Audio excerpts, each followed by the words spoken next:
Praise the lord. ప్రభు అయిన యేసుక్రీస్తు నామములో మీకు శుభములు.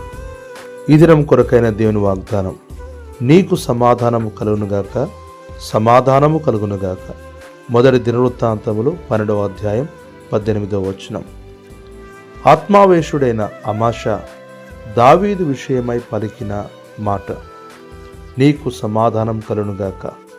నాడు అమాషాకు దావీదుకు మధ్య సమాధానము ఎంత అవసరమైనదో నేడు కుటుంబంలో భార్యాభర్తల మధ్యలో, రక్త సంబంధికుల మధ్యలో, గ్రామాలలో, రాష్ట్రాల మధ్యలో, దేశాల మధ్యలో, ప్రాముఖ్యముగా దేవుని సంఘములో ఎంతో అవసరము.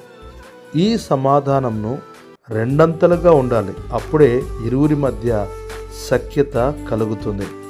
ఈ సమాధానం లేకనే ఎన్ని రకాల నష్టాలు. కోట్ల సంపాదన కన్నా సమాధానము విలువైనది. సమాధానం లేని చోట మాంసముతో కూడిన భోజనము చేయుట కంటే సమాధానము కలిగి ఆకుకూరల భోజనం చేయుట మేలు అని రాజైన సొలొమోను చెప్పుచున్నాడు. సమాధానం సమస్త జ్ఞానమునకు మించినది. మనుషులమైన మనము చేసిన పాపమును బట్టి దేవునితో సమాధానము కోల్పోయాం. ఈ సమాధానమును తిరిగి పునరుద్ధరించుట కొరకే యేసుక్రీస్తు సమాధానకర్తగా ఈ లోకానికి వచ్చి మన కొరకు సిలువలో బలి అయి మనలను తండ్రితో సమాధానపరిచెను. కనుక వాక్యం వినుచున్న ప్రియులరా, సమాధానం ఎంతో విలువైనది. అది ఈ లోకము ఇవ్వలేనిది. అయితే ప్రభువైన యేసుక్రీస్తు నీకు అనుగ్రహించగలడు.